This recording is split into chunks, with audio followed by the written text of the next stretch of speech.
Welcome back. We've taken a bit of a break since our playtest of Heinrich's Call of Cthulhu Guide to Character Creation, and now it's time to dive into how that playtest went. Note that we've opted to take a breather before diving back in. Others prefer to get feedback immediately, and both approaches have their merits, either getting immediate reactions or letting players think through the experiences before coming back. We've tried to get the best of both worlds by having our two playtesters take some notes right after the playtest, but also taking a couple of days off in between. Remember, playtesters are doing us an enormous favor in helping out, so often the best approach is going to be whatever works best for them. With all that said, let's reintroduce one of our playtesters who could rejoin us. Bridgett, unfortunately, having an unexpected last-minute family emergency, and certainly we hope that everything goes well there, and wish her well. So, Evan, how are you? I'm good. How are you? I'm well. I'm excited to hear what you what reactions you have to share with us. Yeah. So it's as a writer, as a designer, sure, playtesters are wonderful and we love you, but also thank you for inviting us to do this. I appreciate the preview of the product, of the guide. Appreciate being able to be involved in it. It's really exciting. You're not going to get yourself out of these. You're not going to get yourself out of these tough questions, Evan. All right, let's.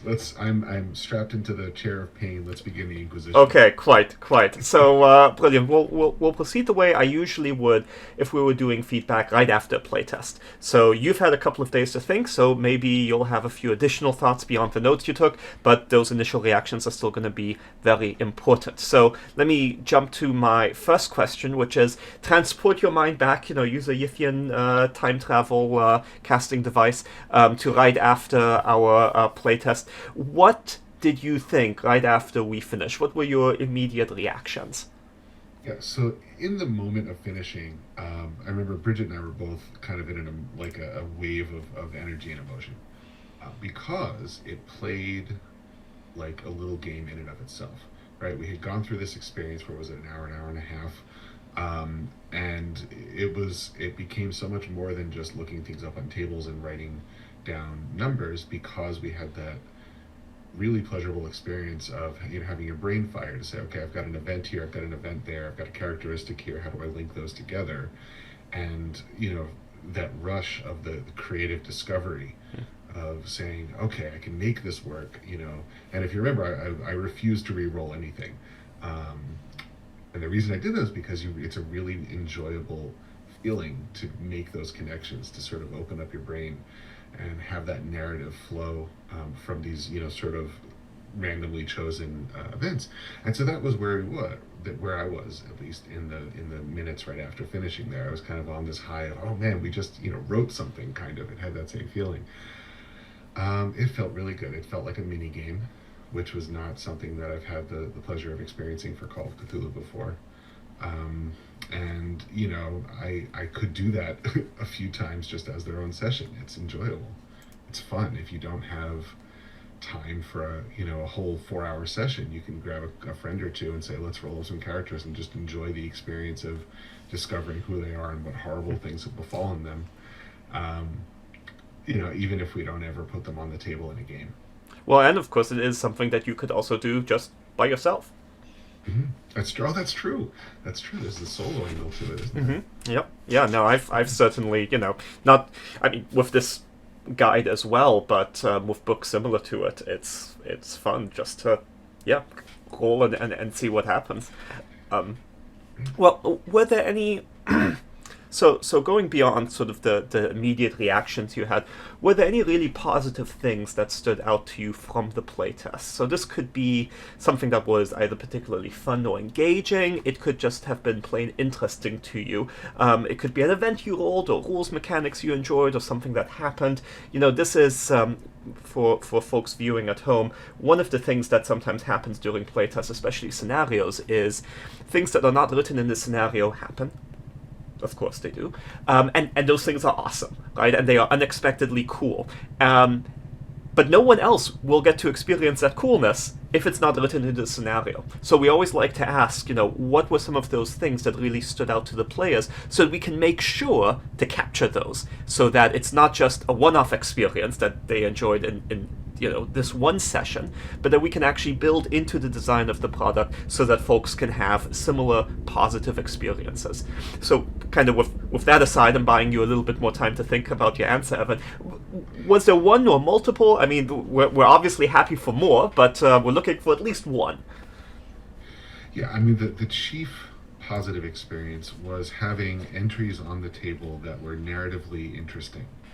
None of them were sort of, flat, well, you're 25 years old. Okay, great, but there's not a lot I can do with that. Almost all of them, maybe all of them, nationality maybe is a little hard to get excited about, but even then we were already thinking, what kind of person is this? And all of them drove the story forward of who this person is and what are they going through before they step forward onto the table. Which is an incredibly fun thing to do. Like, as you said, it works as a solo game. That was very, very positive. And it's sort of infinitely or almost infinitely replayable. So the experience of doing that from the player side, where I didn't feel constrained by anything, I could just go with whatever seemed to work as far as reconciling the different events that happened, was very positive. Would it be the same if I were a GM and I was trying to make sure it stayed within some bounds for a campaign? It's doable, right? You may just have to sort of on the sly, like, skip over some options or re-roll. But there's such a wealth of options there, and most of them leave you open to all kinds of choices after that. So it's not like, I think there was one moment where we sort of hit the king in yellow, and I shied away from that because that can be kind of suck all the air out of the room. But that's my personal read. Like, a lot of people would just say, okay, great, I picked up this weird play and I had an adventure with it, and that's all in the past. And that was a moment I tried to tempt you, because that was not actually the result you had rolled, right? I was doing a thing that I would, as a keeper, if we weren't in a pretend session, right, but we were actually doing a campaign, which was, you rolled something, and I'm not sure how I feel about it for our campaign, so maybe I look at the result right before the one you rolled, or right after. You as a player don't necessarily care, you're just looking for something interesting and random, and, well, it's just as random for me as the keeper to sort of just go, oh, well, this result would make a lot more sense for the campaign, without needing to tell you anything on your side. And I didn't do that during our playtest, quite purposefully. I didn't want to, kind of run it optimally, if you will. I just wanted to run it as it was, so I was really glad that you just kind of took the results as you rolled them. But that was one moment where, yeah, we could have gone in a very different direction, and if we were doing a Carcosa campaign, well, that obviously would have, worked very well. And something else I want to call out is just the diversity of options. I thought was really fantastic. There are, I think for myself, I get in a kind of a groove when I'm creating a character, and somehow all of my investigators tend to be me in different eras, but they tend to have the same politics, they tend to have a similar background if the setting supports it. And the character that we created was so different from any investigator that I've ever made for myself to play, and was very malleable for whatever campaign or whatever scenario it would happen to be put into, that I really found that valuable, because it got me out of my default comfort zone. And I think, for a player who, like me, has that same tendency to always create an academic or always create a PI or always create something, to be confronted with this random walk through the person's life path and say, okay, how do I get myself in this headspace, is really valuable, I think, as a player, and for the experience of playing for them, as a GM maybe, because maybe they're going into this saying, I have a certain type of player, of investigator I think would work, and maybe, again, being confronted with, oh, that's not going in the direction I expected, but that would still work for the scenario or the campaign. Really valuable on both sides, and also just increased representation, which is something that, I've been working on with the products that I'm involved in, and you've been working on, and encouraging people to play nationalities and genders and outlooks on life that they wouldn't otherwise think of necessarily by default. Yeah, and I'll say, I All of mean, that very good. I never would have thought to make a character from Kingsport, right? And Right. I'm in the hobby, Yeah. I know about Kingsport, right? But I just wouldn't think to sort of say, oh yeah, that's where I grew And up. even actually, this is a little sentimental, but little things like the investigator that I created was born without a right hand. Mm. I have never created a character with a disability, but in our family, my wife's grandmother was born without a right hand. And through her life perfectly well. She's like really inspirational to the family. And it would not have, until it happened, I was like, oh, yeah, of course you can do that, right? That makes perfect sense. So again, just representing a good mix of sort of true life experience representation and fantastic life experience representation. Like very few people I know have been chased by a cult of a sandbat, but it worked well. Well, I'll say two things. One is I think that's a great catch on the representation front. I hadn't honestly thought about it that much because although nationalities are part of the guide, nowhere in the guide will you roll something that says, you have dark skin or Asian features. Or I mean, as we talked about, I think briefly during our playtest, there's nothing that tells you you are heterosexual, non-binary, anything like that. That's all up to you. But obviously, the events you roll are going to suggest things along that representational spectrum that you might not have considered, or blatantly hit you over the head in your case, right? But also Bridget's character, right, being deaf in one ear, and of course Yeah, that was the exactly. result of something that happened, but it still, puts that character in a particular category of individual that I certainly wouldn't think to make, at least not right off the bat, before the campaign starts. And I also think the process of going step by step, whether it's solo or whether it's the keeper with the players, um, really helps to develop it because you do have that back and forth discussion like we had, rather than necessarily the players showing up and saying, "Here's everything I rolled. Let's figure it out all at once," which you can do. I think Sure. it does work that way. But if they do have the time during a session 0 or a 0.5 to sit down and do it collaboratively like we did, I think that worked really well.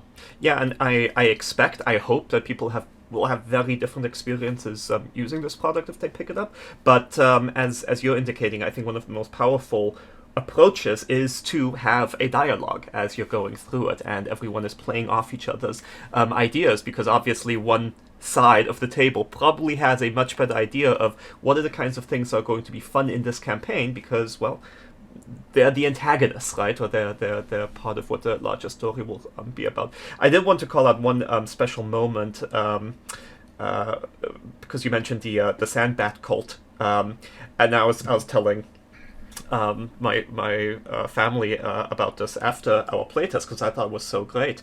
You had come up with this cult of the Sandbat randomly.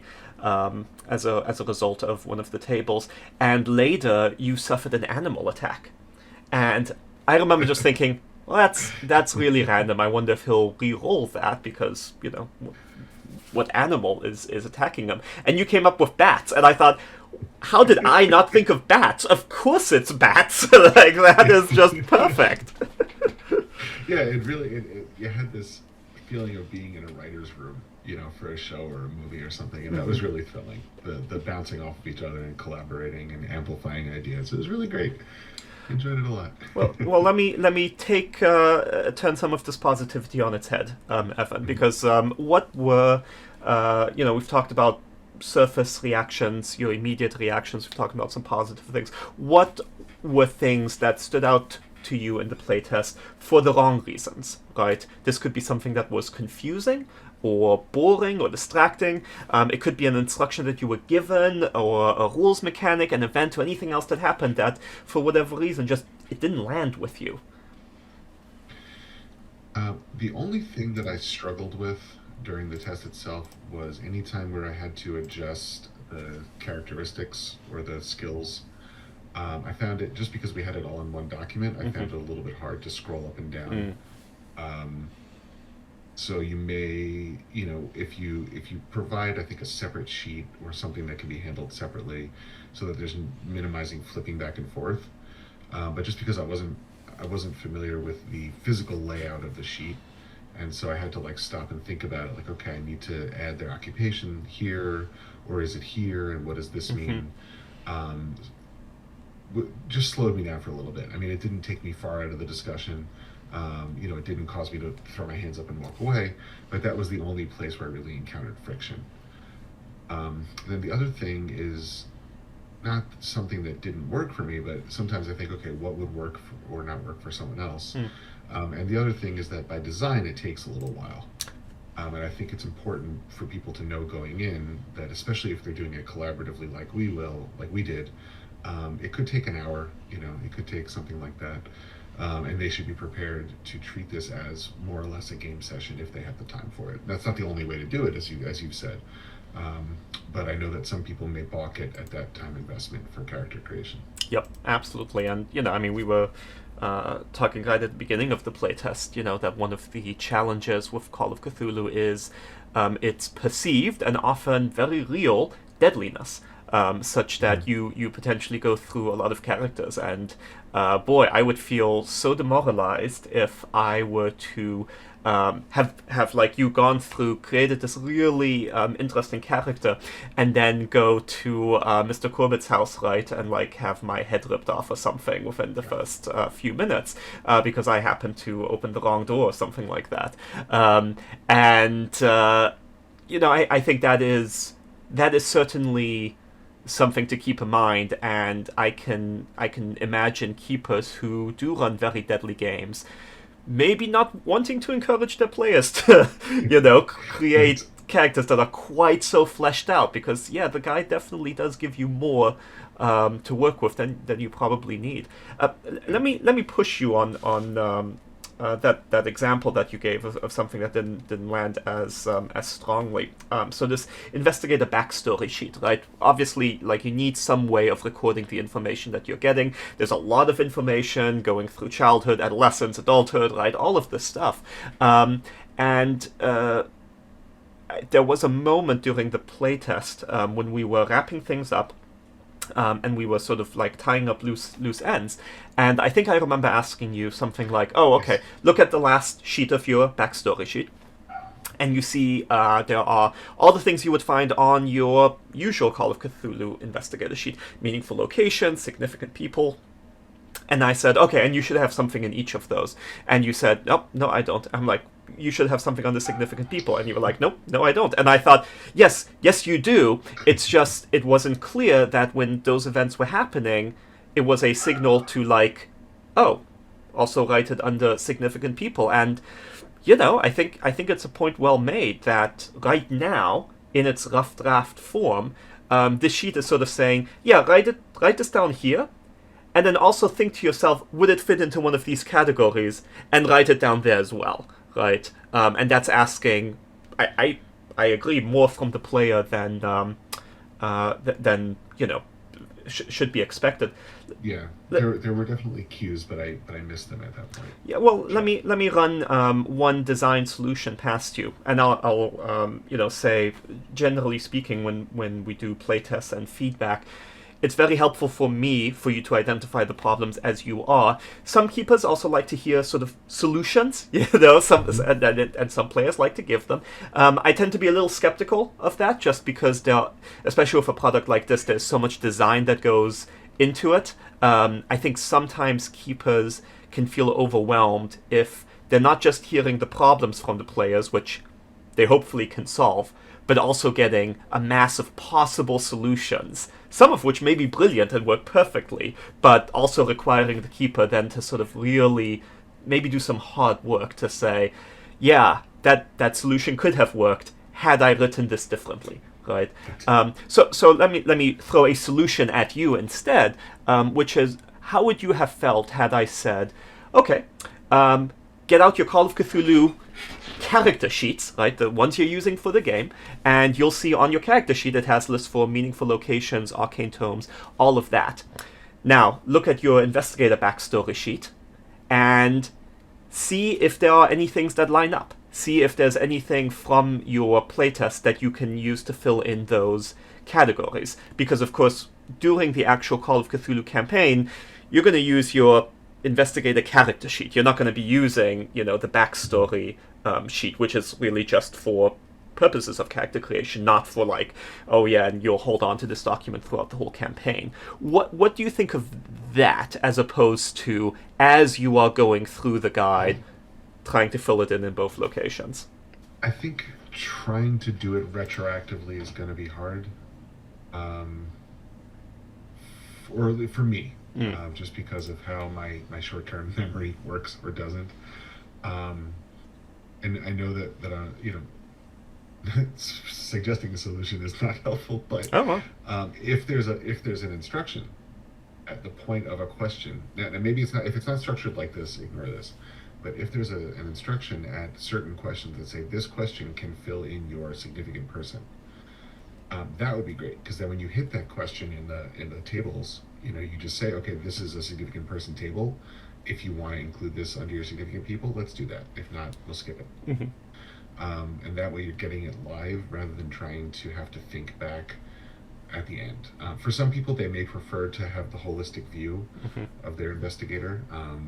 For me, that would be hard because I get caught up in the moment and I would forget like half the things that we talked about if I don't write them down at that moment. That's a good point. Yeah. Yeah, and there were a couple of directions that I tried to go, and so one idea was include the instruction in the description, right? And there are events there that say something like, roll on traits, right? And then record that under traits.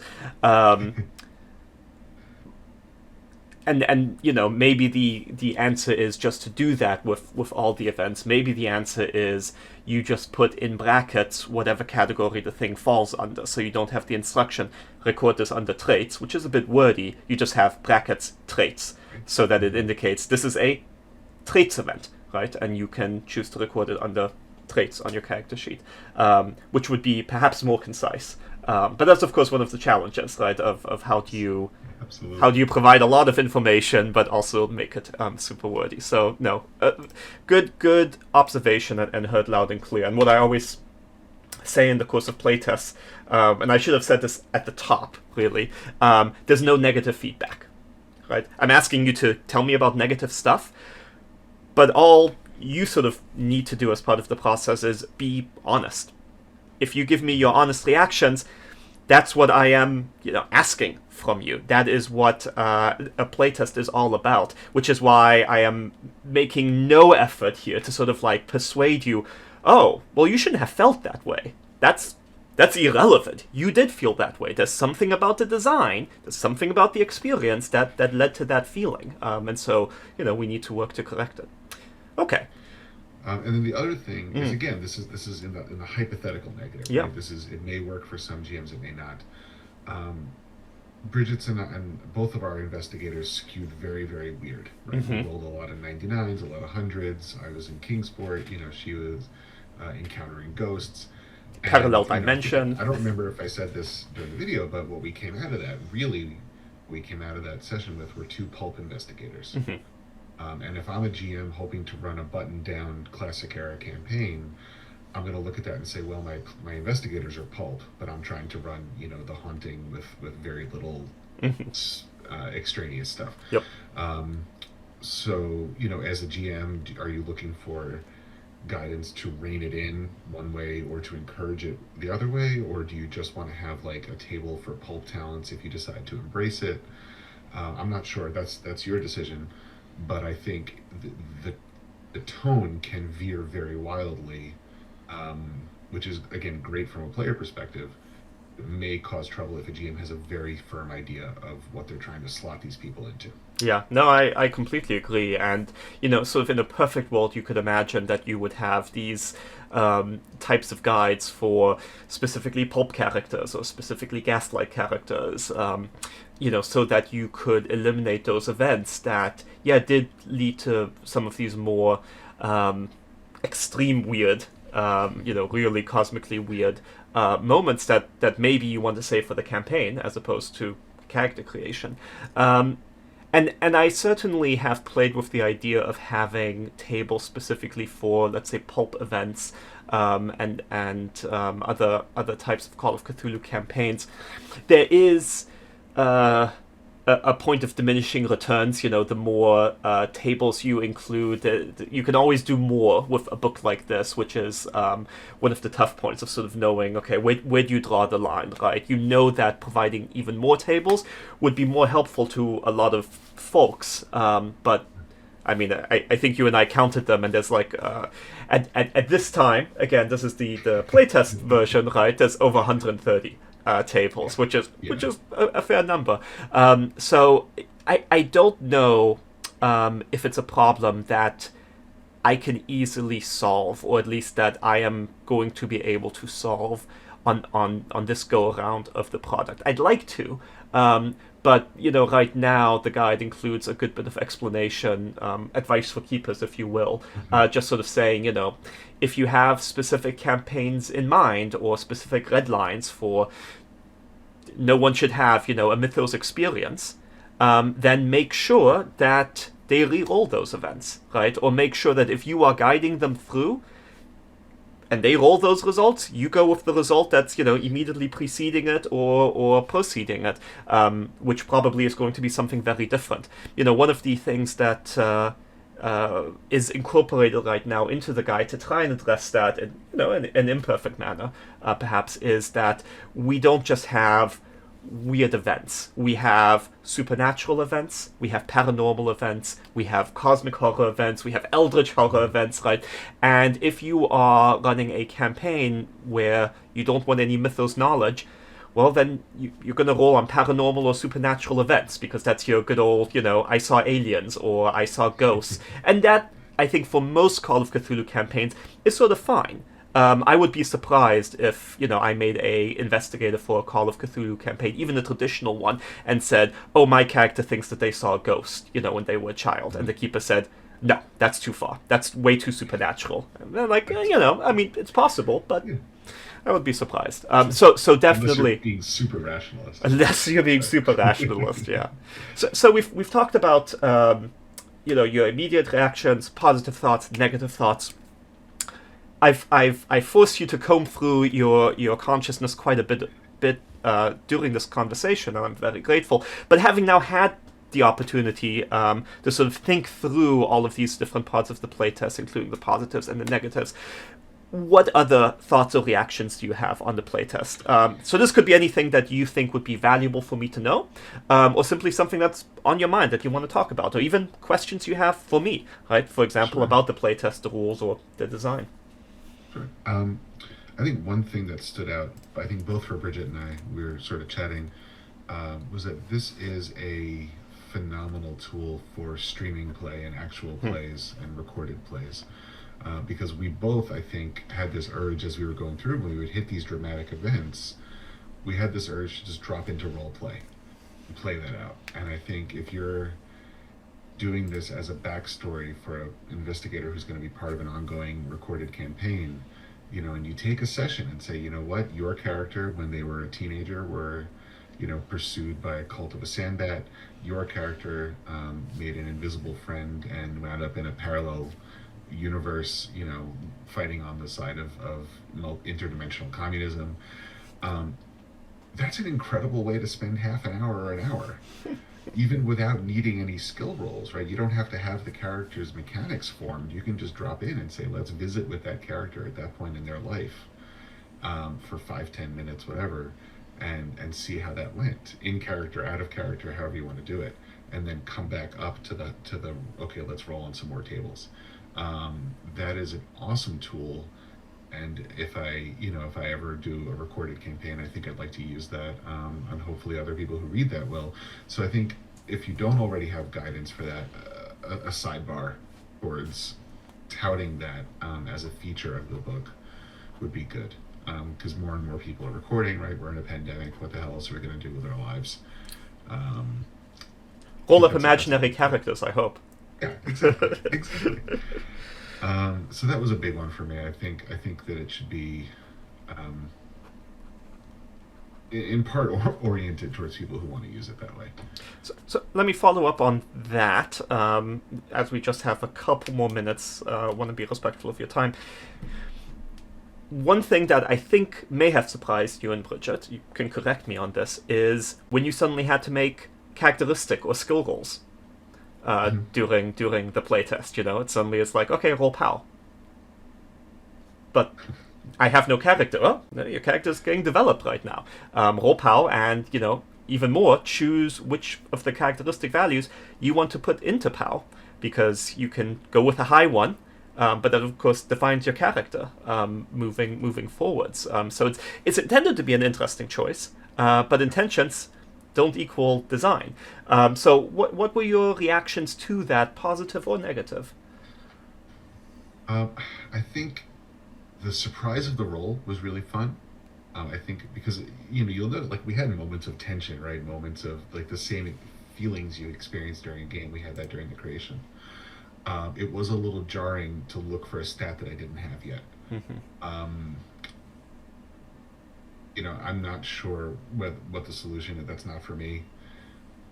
But it was, again, like another one of those times when I had to make the transition from focusing on the developing narrative to figuring out a character sheet.